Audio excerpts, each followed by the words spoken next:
Good evening, everybody. My name is Dian Mikhailov, and over there in the audience is Maria Rashkovska. We are the hosts tonight. Welcome to this event on apparently a very popular topic around here, chatbots.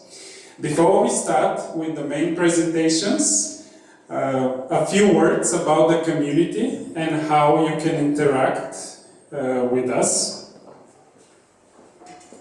Product Tank started pretty much as this event little over 6 years ago in London. A few people met in a pub to talk about digital products, to exchange knowledge.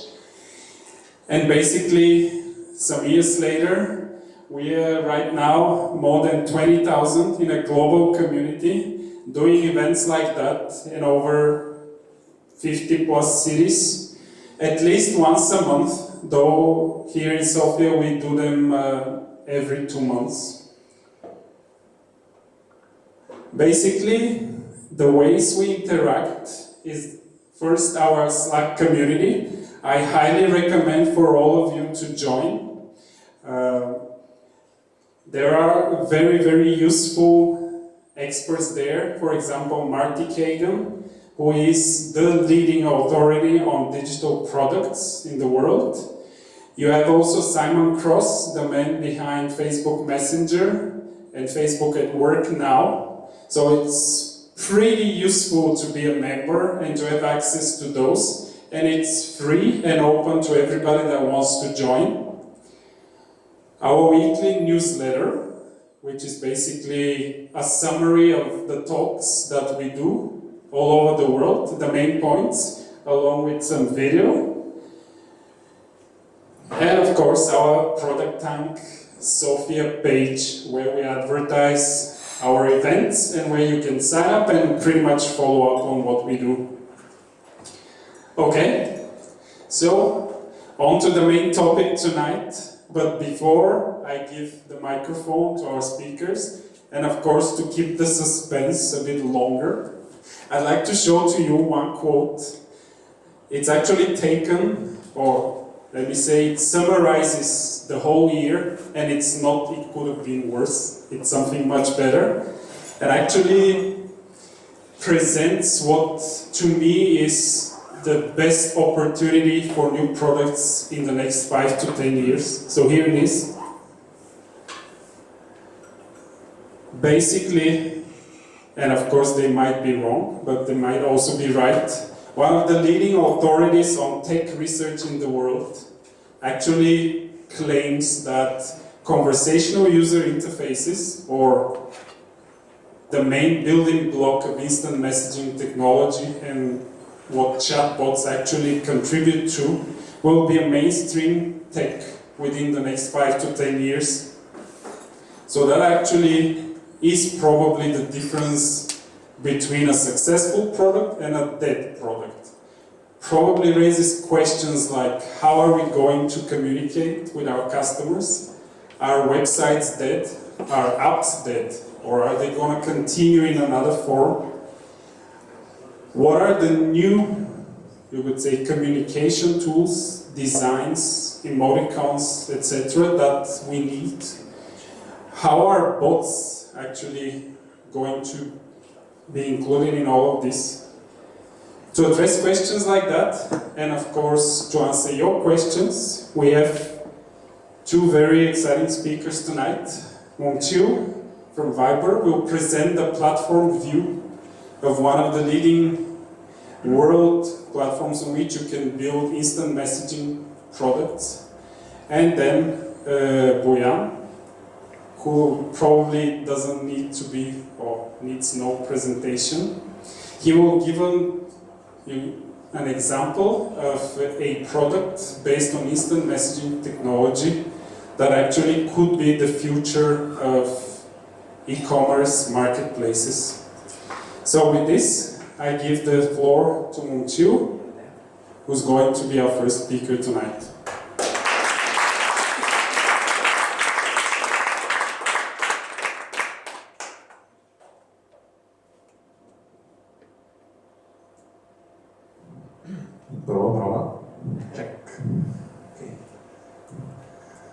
Okay, hi to everybody.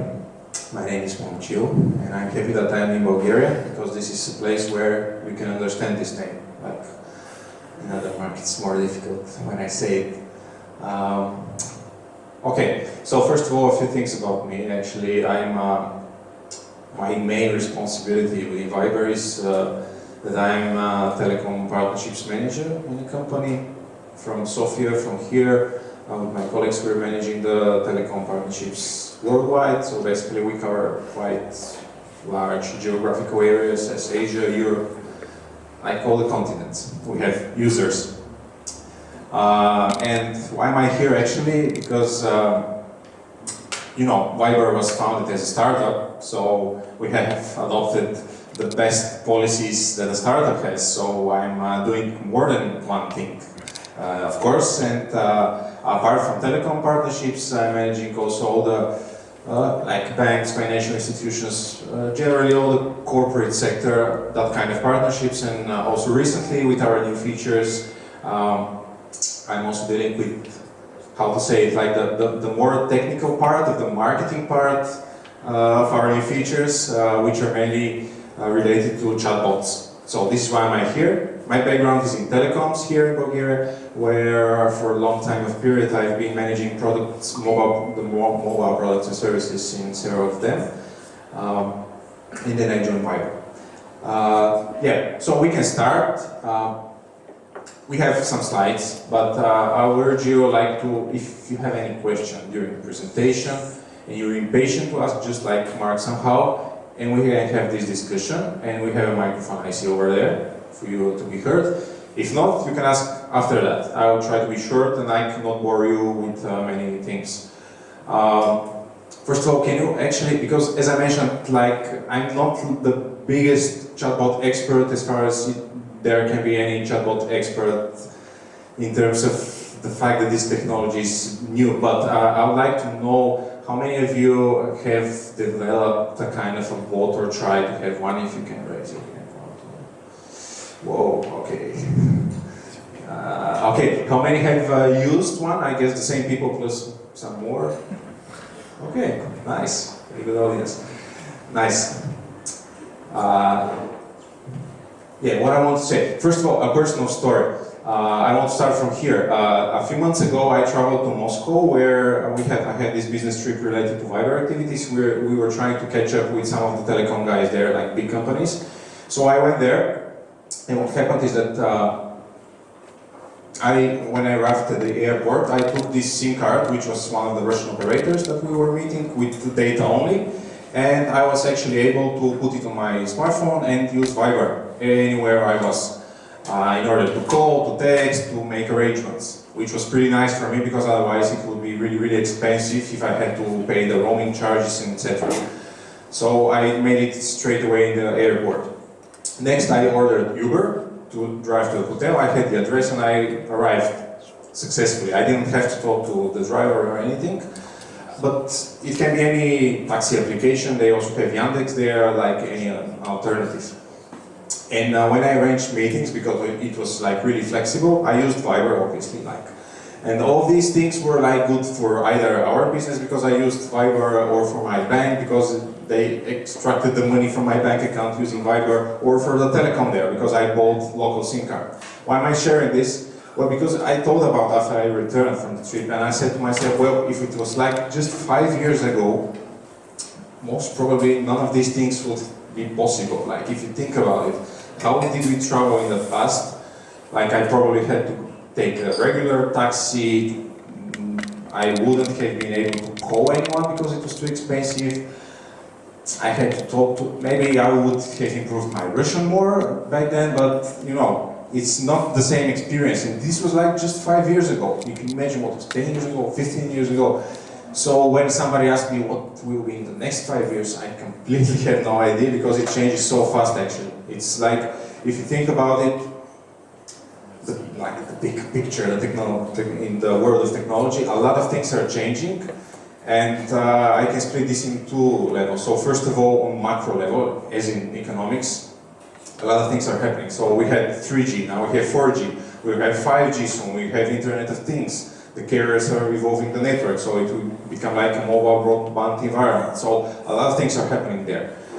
Not to speak about politics and everything, but it's an interesting times. But the more interesting thing is on micro level. So these guys like us, like Viber, all the messaging applications, we are changing the way we interact between each other. And I think these changes are even more important. Like if you have introduced this like button, you change the way people like stuff. You can share stuff in a different way. So a lot of things changed. And these changes are actually maybe even harder to predict, but they're like even the more important than the first ones. So a few things about us, Viber. I would just like to mention that we are growing pretty fast, and we are having more than 800 million users worldwide. This is growing, so I hope we are going to reach 1 billion at the beginning of next year. This for sure will happen. Central and Eastern Europe is also a really important region, like one of the strongest regions we have in terms of active users. These more than 33 million are monthly active users actually, which use the service. Pretty big number. Like in most of the countries here, we are #1 application. And a lot of things are happening, as I mentioned. For example, in 60 seconds, a lot of things are happening in our ecosystem. Sharing pictures, messages, of course, voice calls, a lot of many things. So this is the environment we work in. So chatbots, let's go straight to the topic. Before and now, like, the main idea of the slide is, do we have to reinvent the wheel? Because when I thought about the last 15 years had a lot of changes. Like this is focused on a particular development, because if you think about it, we have several phases. Phase 1 were like the first IVR system, so interactive voice recording and recognition.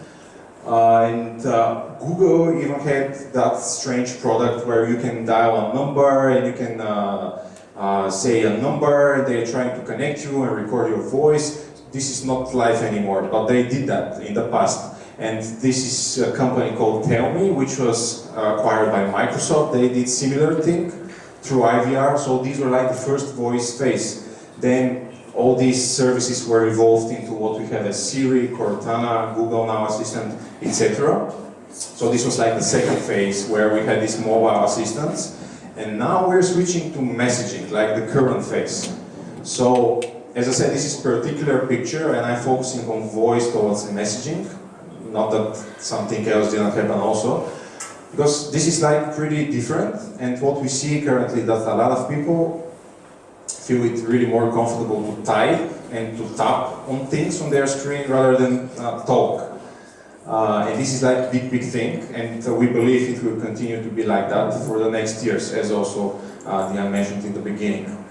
So, the first bots that I remember, this is pretty like good example. This is really one of the first bots. I saw that from a colleague of mine in Viber who presented it at a different place, but like I really liked it because I remember that.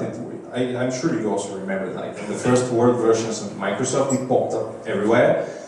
So this isn't the best example because it irritated me. Like I wanted to close it, not to appear anywhere, because it was really helpful and you know how to deal with Word, basically. But this is one of the first examples that I remember, and this is back in the days, when this happened. Another example, I think you remember that? Yeah?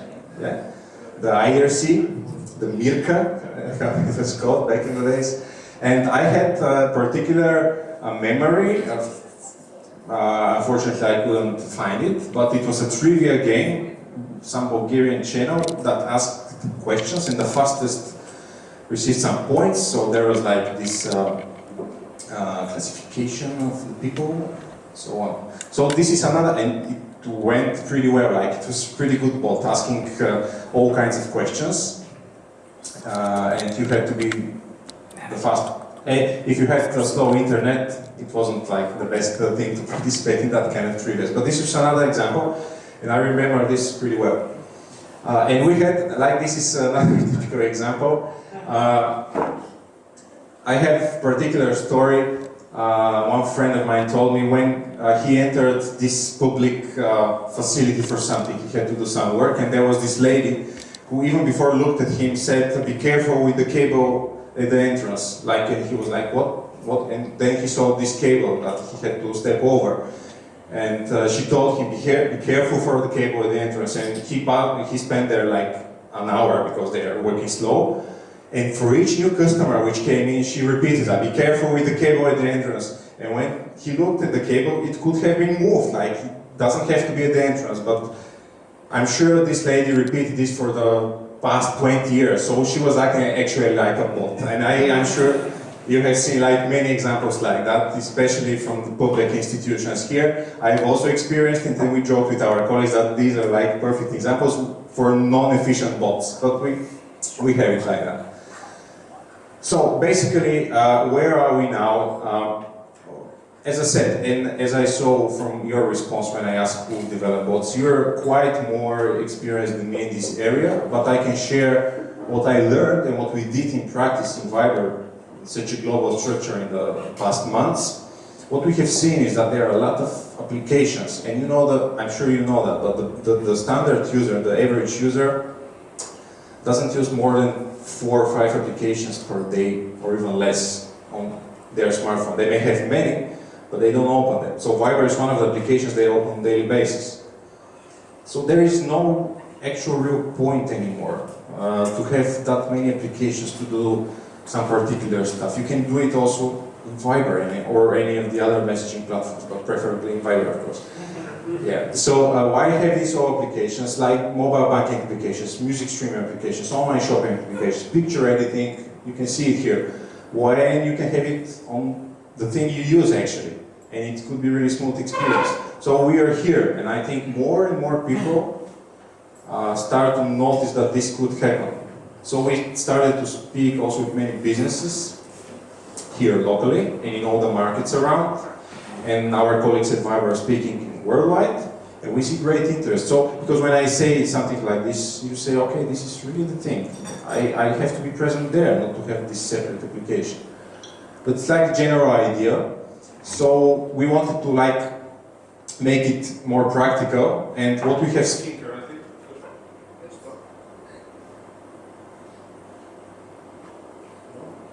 I think I went out better.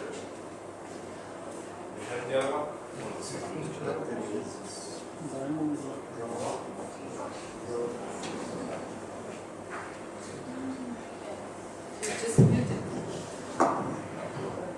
So, it's from different voice. What I have seen is that I stress on the open issues that we face.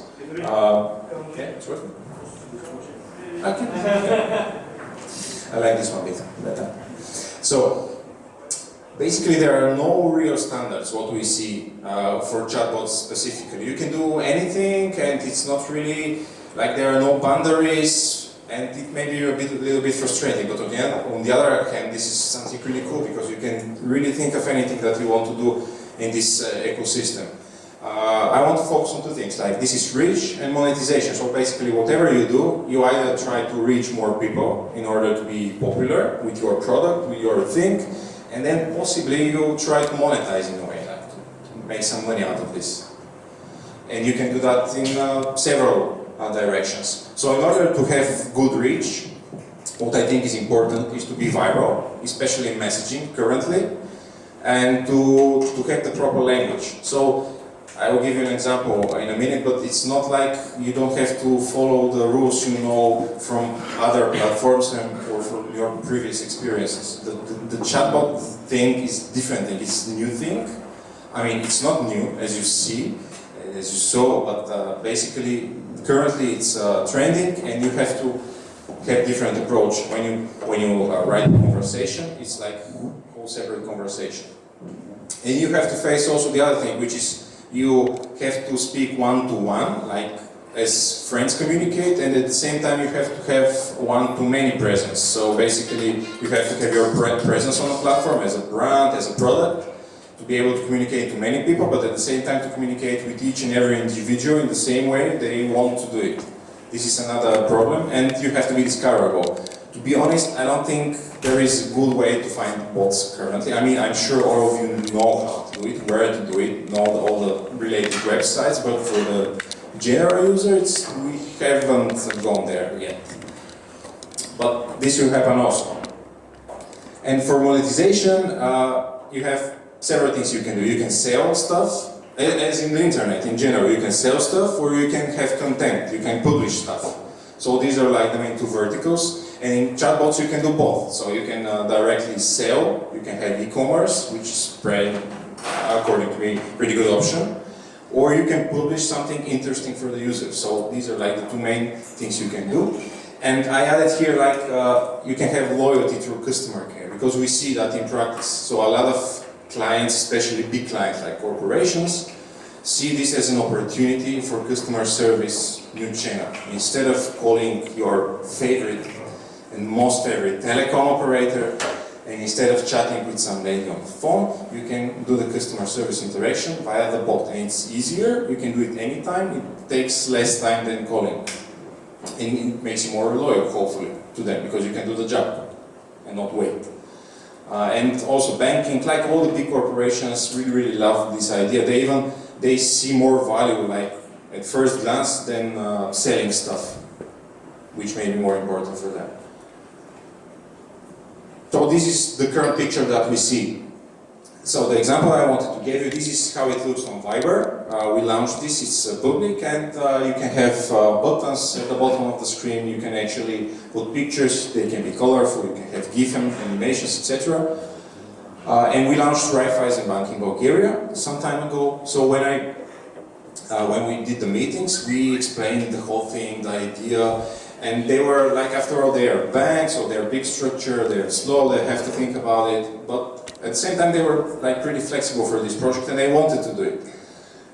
And not until the meeting, we met them and we presented them the demo, the live demo on the phone, did they like realize what's happening. And once they had it on their personal Viber accounts, they were like, oh, this is great, what can we do? Can we add this? Can we remove this? So the moment you have this demo and they can play with it, then the average customer realizes the power of this solution. So they even asked, because it says here, hi, Konstantin, how are you? How can I help? And they had this discussion for how are you, whether it should be asked, because you don't have actually straightforward option to reply how are you. So why are you asking how are you? They were having this discussion for half an hour whether they should stay or not, or be modified, and they got to the idea that actually conversation is really important, how you say things. It's not like it's not some lady you enter at their office, it's a different thing.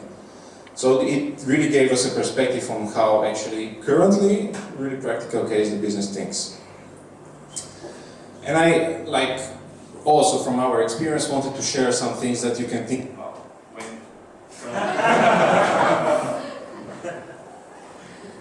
I'm pretty sure I didn't do anything this time. Червения бутон. Включи го с червения бутон отдолу.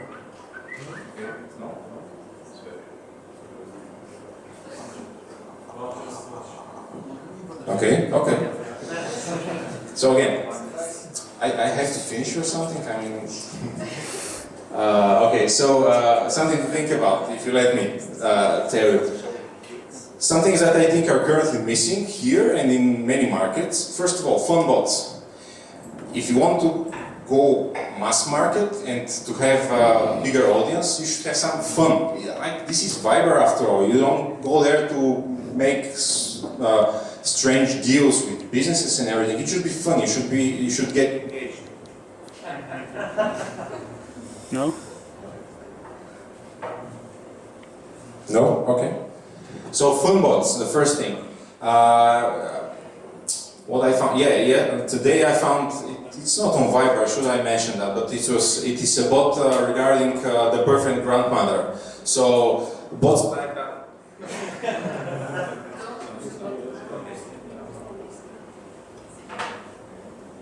You want the other one? Yes, maybe.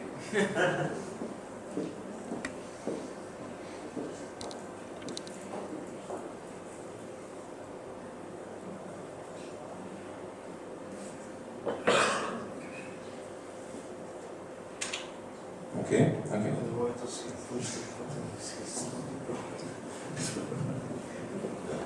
So what's like that actually? Another good example, there is this thing which is cursing bot. Like we talked with some Serbian guys and they are doing this cursing bot, and you can like put it in your group chat, and you can like say curse this guy, but in a really specific way, like you know. So that kind of stuff, it should be fun, you know, and when it's fun, you share it with your friends, and you say, look what's on Viber, did you see that? And you can spend like several hours talking with artificial intelligence. The other thing, single purpose bots. So, like, again, this is your messaging application. You cannot expect to have everything in everywhere. So it should be like really single purpose. For example, book review, or order of food for lunch, or I don't know, any single purpose that you can think about, and which is easy. And you have it currently some not so sophisticated channels. We have some. It's not that we don't have, but there is place for that. Single purpose. Obviously, e-commerce. This is something to develop. This is like a really broader topic. It's not something that we can summarize quickly, but huge potential for e-commerce via bots. You can think about purchasing anything in really intuitive way. We discussed with some of you, like if you want to buy a TV, if you want to buy something, you can ask all your requirements one by one and have it as a conversation without having to leave the application and going to some store. The other thing is really interesting, what I've experienced so far. So non-English databases, you know, if you want to have a real chatbot, not just questions and answers like predefined algorithm, but natural language processing, machine learning, that kind of stuff. So if you want to be like real bot and to put unstructured speech in the bot and to get relevant reply, you can do that in English because you have these databases with a lot of knowledge and it's easier to get relevant answers. For example, if your bot is, we have also this example in Serbia, for really one-purpose bot. It's finding co-working space in Belgrade where you can charge your laptop and have free drinks. So this is the purpose of the bot. But when you ask the bot, how old are you? It replies something which makes sense, and some other questions. So they're using that kind of database. I'm sure you know it. So, but this is for English. And when you communicate, I mean, I know English, you know English, we can post statuses on Facebook in English, and half of our friends are pissed off why we're doing that.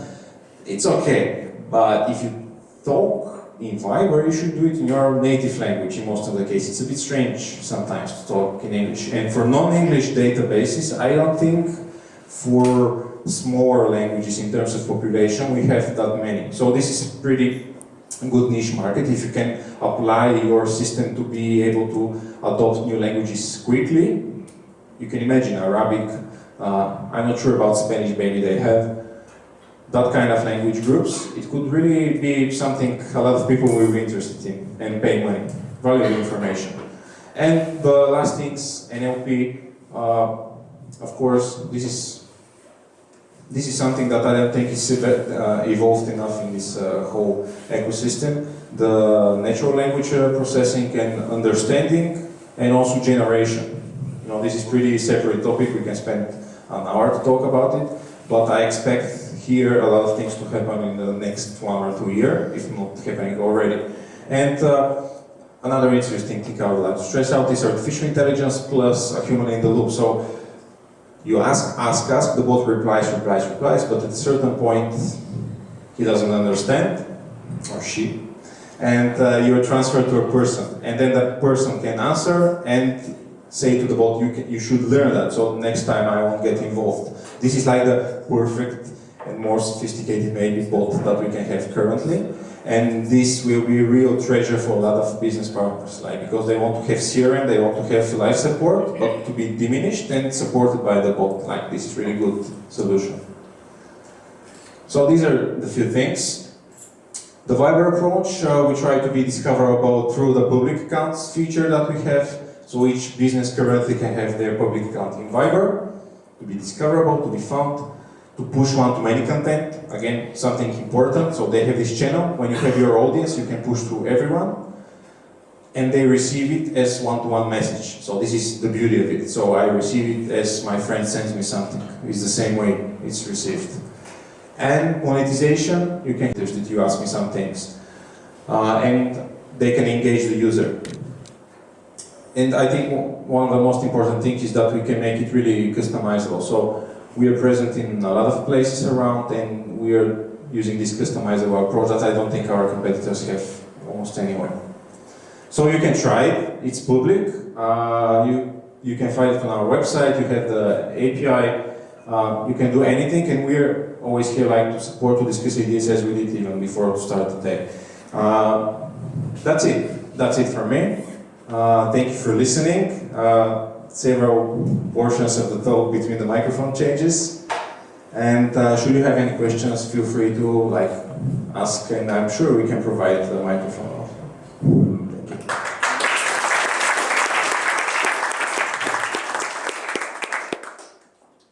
So, shoot. Could you tell us about the? No need of microphone. Could you tell us about the pipeline features that you guys are going to build in going forward? Okay. Can you repeat the question for the video? Okay, so what are the features we are planning in the near future? What is the pipeline? Well, basically, obviously, public accounts and chatbots are, and I would say positioning Viber as messaging platform rather than just messaging tool. You know, it started as voice over IP. Now it became more than 90% messaging. More than 90% of the people using Viber are messaging. Here, more than 95, I'm sure. So we want to make this platform, and we're doing it by involving businesses, but we want to do it in a smart way, so not disturbing people with all kinds of marketing campaigns, blast messages received by any business that you don't know how they contacted you in first place, but do it in a smart way. So if you want to interact with someone and you want to do some business, to be able to do it via Viber. So this is one thing. We will continue to be local. So I'd like to thank Viber and Maria and Diane for hosting this fantastic event. It's really nice to see so many people here for this topic. Obviously it's quite an interesting topic and everybody's quite excited by it. I can see how open-eyed everybody is, which is always nice. I'd like to do this slightly differently, so please, if you have any questions or any comments or anything you have to say whilst I'm talking, do interrupt me. Raise a hand. We've got a microphone going around.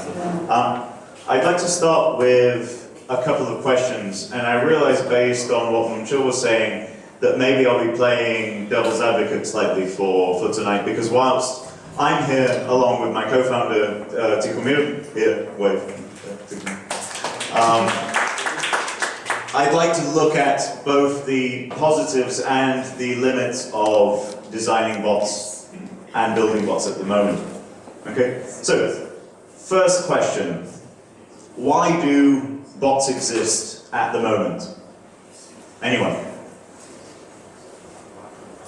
They provide much lower friction for... They provide much lower friction for the user. Yeah. Okay, I don't believe that. Anybody else? It's easier for the business to communicate with the user instead of having a live person and hire them. Easier for the business to communicate with the user and cheaper. Okay, probably not. Anybody else? Interaction feels more human. Sorry? Interaction feels more human. Interaction feels more human? No. Okay, you're all wrong. The reason why we have bots at the moment is because the bot platforms like Viber and some others, which I obviously forget the name of, have a huge user base. Viber have 800 million people. I assume that's the biggest one. That's a laugh. This user base can be used for other things than messaging or voice over IP. Yeah? The question now is, how do we use that user base? Right? And then come all of the amazing points that you people make. Right? But as of yet, I don't think we've found a great way to do that. For one of the many reasons, and I'll get to it in a second, because a lot of the points of view that we have at the moment are based around our idea of what people want and the value that they have from bots, and not what the actual user gets from the bots. Okay? So I'm hoping that through the few points that I raise, and I feel welcome to question me or to raise any point out of this, but I think we've been looking at it a little bit from the wrong way. Because whilst when apps came around, So for the first smartphones came around and then the apps came around, they really weren't competing with that much, because when you were out and about, your alternative was opening a browser and then getting on the browser, looking at some web page, doing web page things. The app suddenly created a huge amount of value to you. The bots are now competing with an already existing ecosystem of apps. So you have to provide some user value which is better than the existing ecosystem. You can't do the same because, as Monchil said, people already use a few apps. Why should they use your bots? Why should they go to the effort of using a whole new thing? So the challenge that we have in building bots isn't about making something funky or something cool. It's about creating a change in user behavior, right? And that's not an easy thing to do. Dramatic pause. A few words about myself and about what we're doing with Ticamir. Again, we are looking at creating a completely new interpretation of what a marketplace is and how we interact with marketplaces. So this could be marketplaces for products, for services, for jobs, for tasks, for, I guess, ideas, for anything. Take anything from Craigslist to Amazon to eBay to TaskRabbit to Airbnb, anything like that, Monster, whatever. We want to take the challenge of, if you were to build a marketplace for an instant messenger from the ground up, how would you build that? What kind of features would you use? What kind of user behavior would you expect to have? Right? It's the challenge that we're bringing, and we're providing this as a service. So what we're doing is we're taking a bunch of really funky AI stuff from natural language processing, from image analysis, from translation, a bunch of other things which are really cool, but they're really common and they're free pretty much to use, so they don't really matter individually. We're bringing them together and we're layering them, keeping in mind what the user interaction is and what the value that they're getting from it is, in order to deliver a completely new way of using a marketplace. Right? We've been around a very short time. We've been around for a few months, as we were talking a little bit earlier on. We're still going through the tests and the early kind of adaptation of our product. We're still building the product in some ways. But at the same time, we have a few pilots and one client that we're currently working with. I won't get into too many details, but our clients include one of the biggest beverage companies in the world, based here, well, having an office here in Bulgaria. One of the biggest job companies here in Bulgaria. We're also working with a Slovenian telecom to create a few marketplaces. So we're doing things at the moment from our pilot point of view, from agriculture to jobs to just general products and services. Okay, that's us. I won't dwell too much on us. And this won't be a very long presentation, so I hope we'll have enough time to discuss, which we will because it's short. Okay, now, starting with my first point.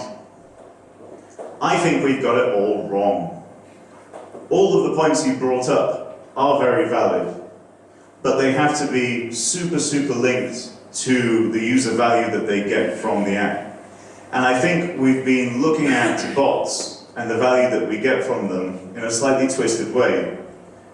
We think about them and we say, yeah, I mean, I chat to my friends, so why shouldn't I chat to a bot? I don't want to chat to a bot. Okay, second question. How many people here use, on a daily basis, every day, Siri, Cortana, or whatever the Google thing is? Okay, about 5 people. How many people use Google? Okay, slightly more people. Why? Because it's easier, right?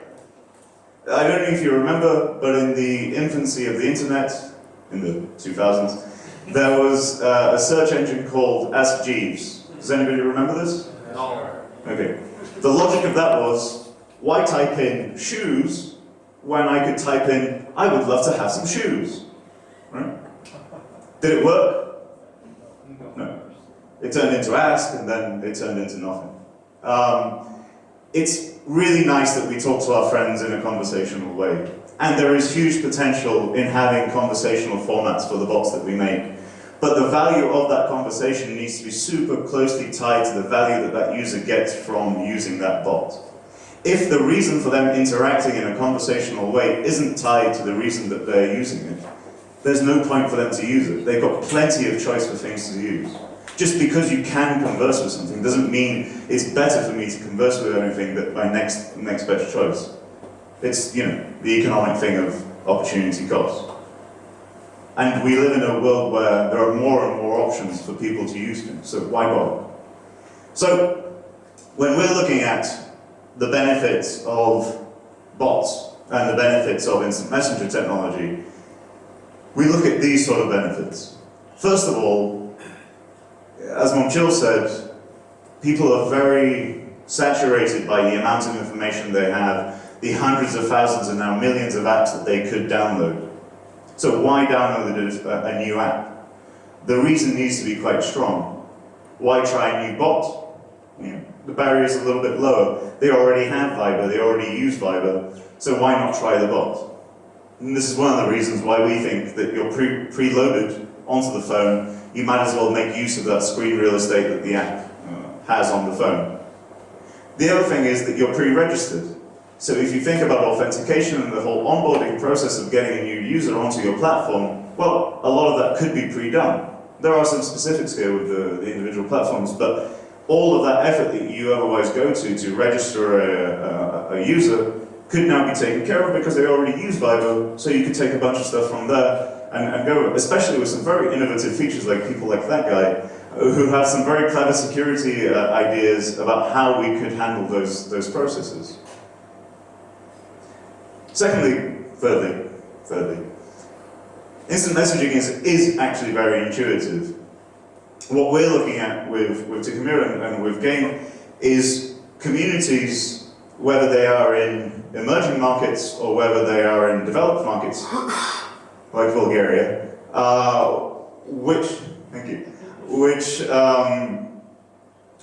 who are essentially instant messenger first. Their first interaction with the net, with the internet, is instant messengers.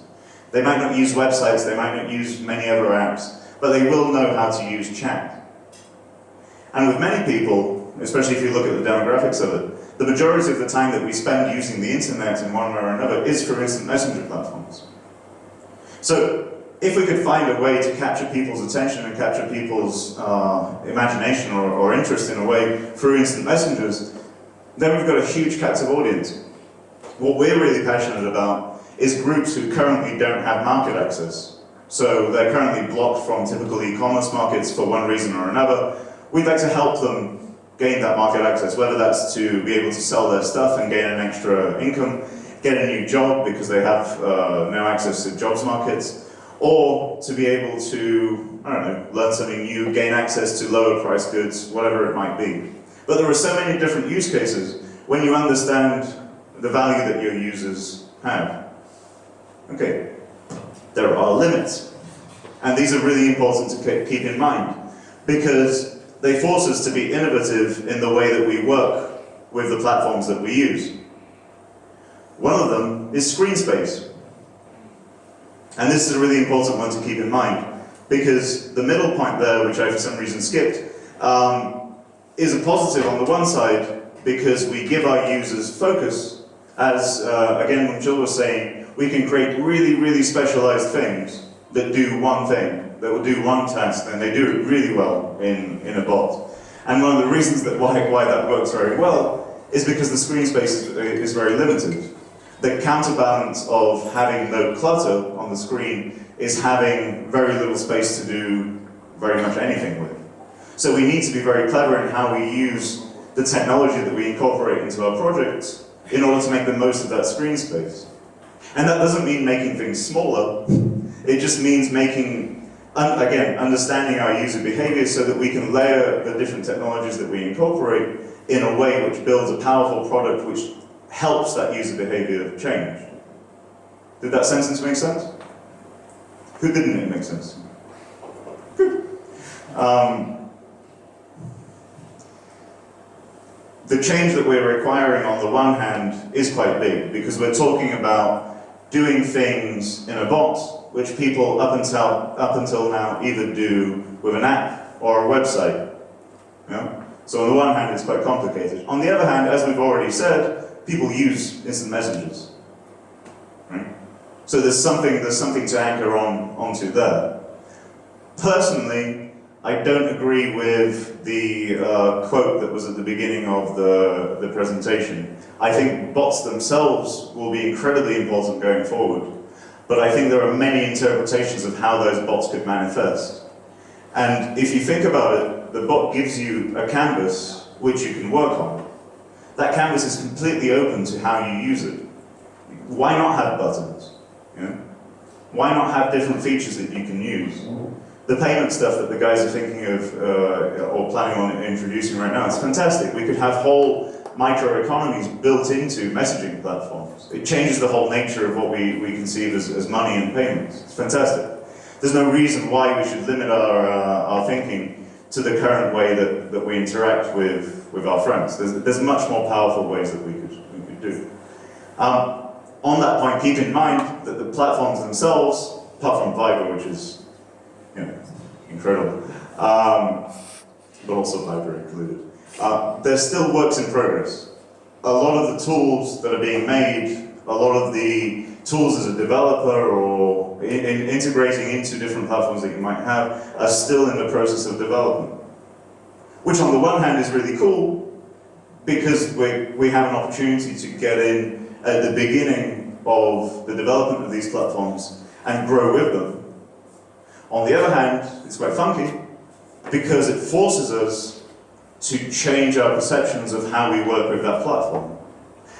Because of the fact that it doesn't have all of the tools that we need in order to make the kind of apps that we would otherwise make in another platform, we have to be creative in how we use the technology, which is cool. On the other hand, it'll take time, but as it's been pointed out, it is a really nascent industry. So you have time to experiment with different ways of getting users on board, with different ways of interacting and channeling users through your bots that you could never imagine with an app. And it's not that much of a risk because it's still quite early and not that many people are still using bots, so you can experiment, you can play with it. Yeah? Okay. From a design point of view, and I think Tikamir could actually be quite useful here, bots are quite simple to push out to the public. What I would suggest, because we've had and we are having a steep learning curve of understanding user behavior, is don't assume that something works. Get it out and test it. You can iterate very easily. If something doesn't work, you can push something else out. You can try it out. Don't worry about pushing something out and not working. There are some quite basic bot analytics platform. One of them is called Bot Analytics, which you can hook up. They are of limited but still useful use. Learn how your users are using what you're creating, because it will very likely not be the way you expect them to use it. Learn from that and incorporate it into your new versions. What we really enjoy about the bots, and hopefully I'm speaking about both of us, is that you can really experiment on the fly quite quickly. You don't have the whole wrapper of a website or a program or an app or anything else. You can really push out quite interesting innovations through the bots.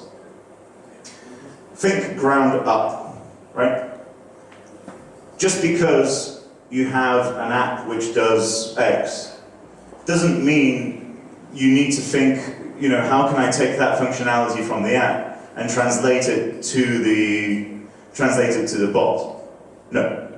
It's very likely that that same functionality won't work in that way, because it's a completely different format for people to use. Think from the ground up. Don't try to emulate things that already exist. Don't assume things about user behavior or human behavior in the way that they interact with machines. The way that I interact with my friends isn't the same way that I interact with machines. And I hope to hell that we never reach that world. Which leads to my last point. Imagination, right? What I find most exciting about this, aside from being able to reach a whole new audience of people who are just getting the tools to access digital markets and the things that we're doing, is the fact that you can experiment with anything. There are so many free or nearly free tools around image processing, natural language processing, all of that AI stuff. There's been so much hype around this area that the actual individual modules are worthless, right? There is no innovation whatsoever in having natural language processing or image processing. It doesn't cost us anything. It costs us like a couple of cents per 1,000 images that we use. It's the way that you bring those modules together and deliver a product which is better than existing technology, which sets you apart from everybody else. And that requires some innovation. Oh yeah, you're actually interrupting me. Good. Yes. Talking about those tools that we can use, could you mention some of the best ones that you have seen, or some of the ones that you're using now? Okay. Yeah, sure. I think again, Sigmund could be quite useful in this, but this is a really simple view of what we. One of the ways that we manifest. Very simple interface. Sunglasses there. Search term that's been entered. At the time, it's got that result. But everything you see on the surface isn't what you get. In fact, the term sunglasses here hasn't been included in the description of the product. It's actually been taken from the image by Google Vision, which is the AI image processing API. More than that, we also use a Yandex translation module, which, if I was to be a German, such people exist, I'm told, traveling in Bulgaria, and I'm looking for sunglasses, sonnenbrille, yeah? Good. I would be able to type that in, and we would be able to translate from the Yandex translation API the tag that's been taken from the image into German, or for that matter, any language that you would type in. Not very complex, right? But the way that it's combined gives a very powerful user interaction, which counteracts a lot of the issues with screen space and things like that. Especially when you're talking about smaller, more local communities. Yeah. So again, that was the presentation. I hope you got some questions for me. But if you take something away from this, there is a huge amount of hype around bots at the moment.